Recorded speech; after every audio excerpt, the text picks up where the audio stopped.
중학교 내신이 갖는 의미에 대해서 우리가 한 번쯤은 고민해 볼 필요가 있을 것 같습니다. 자, 중학교 내신은 딱 두 가지 의미를 갖습니다. 자, 그리고 또 하나 명심하셔야 되는 건 지금 입시는 이렇게 이해하시면 제일 쉬운데 초중등 어머님 이렇게 이해하시면 돼요. 하나, 지필이 일단 동점 구간 안에 들어가면 둘, 의대 현역으로 재수 안 하고 현역으로 가는 비율이 0.08%밖에 되지 않아요. 자, 이걸 제가 이렇게 강조하는 이유가, 고1 내신을 이렇게 강조하는 이유가 뭐냐라고 하면 초중등 때 뭘 했는지는 모르겠지만 뭔가 많이 해서 온 대부분의 친구들이 다 똑같이 못하는 게 고1 내신이라고 제가 최근 영상에서도 말씀드린 적이 있습니다. 그리고 고1 내신은 어머님이 알고 있는 지필만 생각하실 텐데 지필, 수행, 세특이 전부 다 고1 내신이라는 걸 잊지 않으셨으면 좋겠습니다. 일단 지필에 대한 비현실성에 대한 이야기를 조금 나눠볼게요. 자, 우리가 예를 들어 공부한 걸 이용해서 영가고도 한 번쯤 경험해보고 특목자사고도 경험해보고 그 다음에 일반고도 경험해보고 이렇게 해서 내 공부를 여기저기 다 쓰려고 달려들면 현실적으로는 어떻게 되냐라고 하면 이미 실패가 확정 지어져 있는 구간에 무리하게 던져진 겁니다. 제가 이런 얘기는 왜 드리냐? 영가고 진학률이 0.47%밖에 되지 않아요. 채 1%도 되지 않아요. 그러니까 진짜 영재 아이들이 도전해야 되는 게 맞다라는 걸 인지하시라는 거고, 의대 현역으로 재수 안 하고 현역으로 가는 비율이 0.08%밖에 되지 않아요. 그러니까 정시로, 이건 정시의대를 얘기하는 겁니다. 정시로 의대를 갈 수 있다는 생각도 굉장히 쉽지 않은 생각입니다. 그럼 우리가 지금 1차 목표 지점으로 갖고 있어야 되는 건 뭐냐라고 하면 5등급제에서의 1등급 또는 2등급 안에 들어가는 게 1차 목표여야 될 것 같습니다. 그리고 그 1차 목표는 고1 내신 4번의 시험 정도는 수학 기준, 고등학교 1학년 4번의 시험 정도는 1차 목표 34% 안에 들어가는 성적은 고등학교 진학 전에 욕심 부리면 중1, 2 때, 욕심 안 부리더라도 중학교 3학년 때 만들고 올라가야 34% 안에 들어간 아이가 고등학교 때 노력해서 또 10% 안에 들어갈 거 아닙니까? 10% 안에 들어간 아이가 동점 구간에 진입해서 수시를 할 수 있을 거 아닙니까? 그거부터 해줘야 나머지를 아이가 어떻게 경쟁력을 고등학교 때 만들어 보죠. 근데 이것마저도 못 해버리면 아이들 입장에서 너무 많은 기회가 없어져 버린다는 거예요. 자, 그래서 아까 맵으로 다시 돌아오면 이 누적 개념을 정확하게 체득하고 있는지 확인은 너무너무 필요하다. 자, 그럼 지금까지 했던 얘기 다 잊어버리셔도 되는데 이거 하나만 기억하세요. 누적 개념의 완성도 확인하는 방법. 지금부터 설명을 아주 심플하게 드릴게요. 일단 초중등 과정을 하고 있는 친구라면 누적 개념의 완성도를 체크하는 건 어디 가서 진단검사, 지능검사 같은 거 안 보셔도 됩니다. 그냥 개념서나 유형서의 단원평가에 정답률이 7, 80% 정도 올라오면 누적 개념을 한 건 문제가 없다라는 겁니다. 고등이랑 연계되는 내용들에 대해서는 흔들리지 않는다라는 겁니다. 그래도 조금이라도 놓치는 게 있을 수 있잖아요, 선생님. 자, 그 조금이라도 놓치는 게 만약에 있다라고 하면 그거는 고등학교 1학년 공통수학에서 잡으시죠. 초중등 때 내가 심화를 못해서 걱정되시는 분이라면 중학교 1학년 과정을 잘하는지 확인하면 초중등 건 끝난 겁니다. 왜? 초등 때 연계되는 모든 개념이 정리되어 있는 게 중1 과정입니다. 그래서 중1 과정을 잘하면 초등 과정은 빽할 이유가 없어요. 이거랑 동일하게 중등 과정의 모든 구구단 같은 것들, 그 다음에 누적 개념에 해당하는 것들이 완벽하게 정리되어 있는 게 고1 과정입니다. 그래서 고1 과정을 잘하면 내가 중등 과정을 빽하거나 중등 심화를 안 했기 때문에 불안해할 이유가 없습니다. 그러면 초중등 입장에선 예를 들어 개념 유형서 외에 교육은 딱 두 종류밖에 없어요. 하나는 뭐죠? 영재교육. 영재교육은 뭐죠? 사고력, 중등 심화, 초등 심화, 경시 이런 라인. 그리고 또 다른 심화가 하나가 더 있습니다. 그게 뭐죠? 고등 선행. 그리고 여긴 고 2, 3 선행도 아니에요. 전 초중등 애들을 고등학교 2, 3학년 과정 잘하는 애 많이 못 봤어요. 대치동에서 미적기하까지 끝난 애들도 실제 경쟁력 있게 고 2, 3 과정을 제대로 끝낸 애들, 평균 이상으로 끝낸 애들 못 봤다고요. 고1 과정 모든 아이들이 다 배워야 되는, 그리고 초중등 과정이 다 연결돼서 마침표로 있는 고1 과정, 수능의 구구단 같은 고1 과정, 이 고1 과정을 똑바로 끝내는 게 초중등 입장에선 또 다른 심화예요.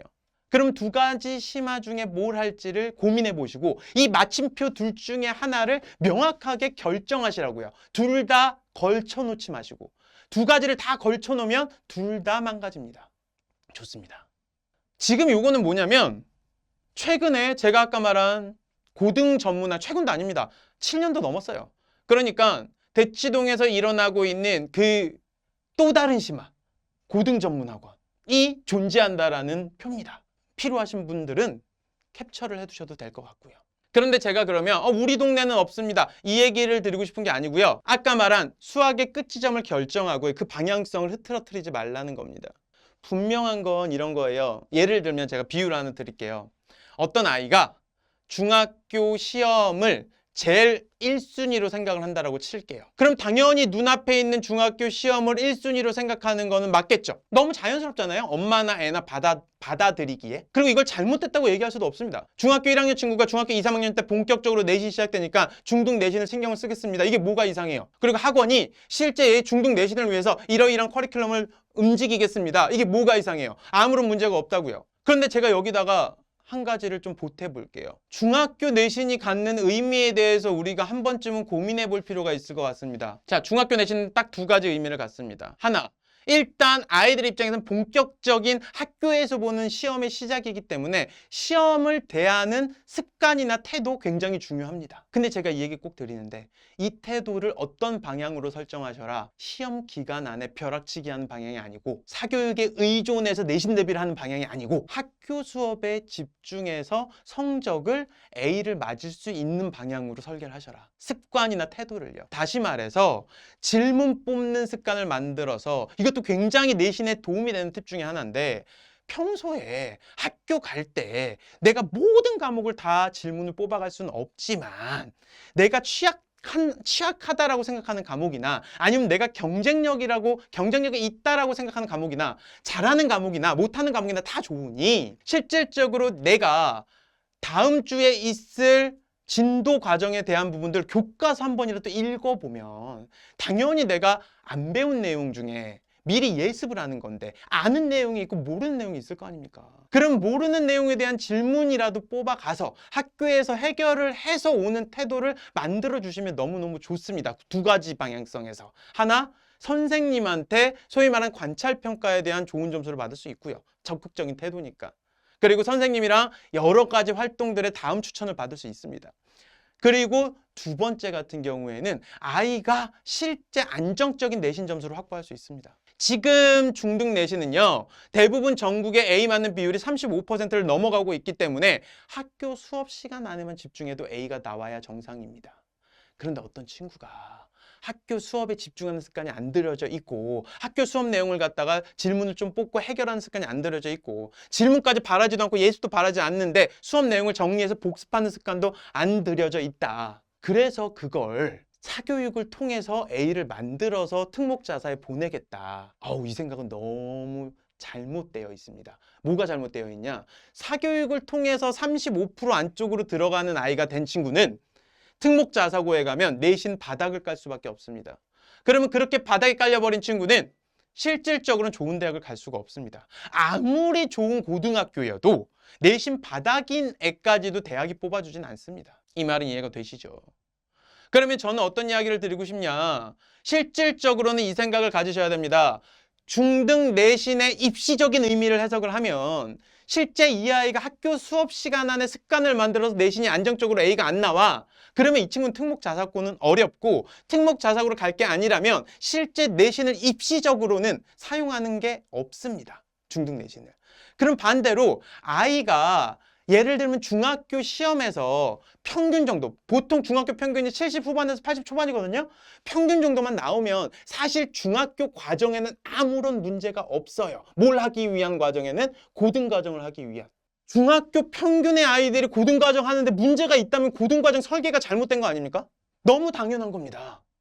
그렇기 때문에 그 아이가 예를 들어 전교 1등이 되기 위해서 아니면 특목자사를 가기 위해서 뭔가 100점 가까이를 만들기 위해서 굉장히 많은 사교육을 중등 내신에 밀어넣는 건 너무 큰 무리수다. 오히려 그 시간이 있으면 차라리 그 시간의 사교육을 고등학교 1학년 걸 제대로 하는 데 쓰셔라.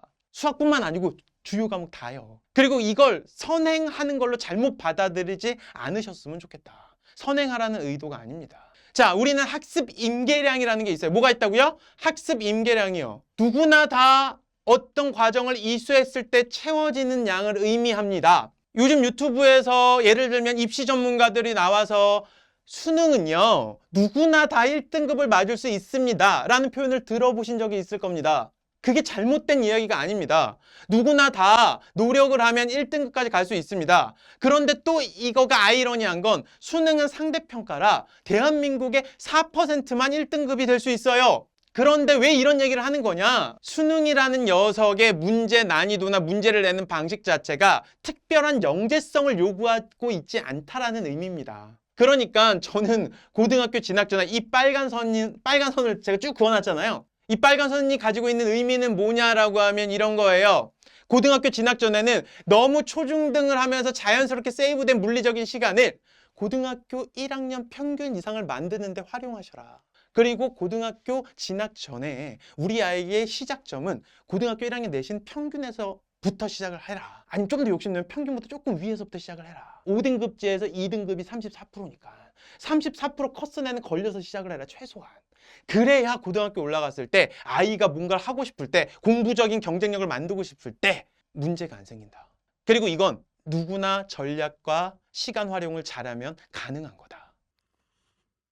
이 표를 보시면 저는 되게 재미난 건 내신 등급이 안정적인 애들이 오히려 수학 공부를 더 많이 해요. 진도도 더 빠르고요. 그리고 초중등의 보통교육과정의 평균에 있는 아이들이 오히려 고등과정은 평균 이하인 아이들이 오히려 고등과정을 할 수 있는 물리적인 시간이 더 적어요. 그러니 너무 자연스럽게 고등학생이 된 순간부터는 물리적인 시간이 예를 들면 상위권 경쟁하는 친구들은 비슷비슷하게 활용할 수밖에 없기 때문에 성적의 역전 현상이 일어나지 않는 거죠. 자, 그리고 또 하나 명심하셔야 되는 건 수행과 세특도 있다라는 거예요. 우리가 고등학교 올라갔을 때 지필뿐만 아니라 제가 지필을 고등학교 진학 전에 안정적으로 평균 이상을 만들어 놓으라고 자꾸 강조하는 이유는 수행과 세특도 너무 입시적으로 중요하기 때문에 그렇습니다. 지금 입시는 이렇게 이해하시면 제일 쉬운데 초중등 어머님 이렇게 이해하시면 돼요. 하나, 지필이 일단 동점 구간 안에 들어가면 둘, 수행과 세특으로 뭘 하겠다? 변별을 하겠다. 그러니까 동점 구간을 큰 덩어리로 묶는 거죠. 9등급으로 묶었다가 처음엔 이제 5등급으로 묶는다고 하잖아요.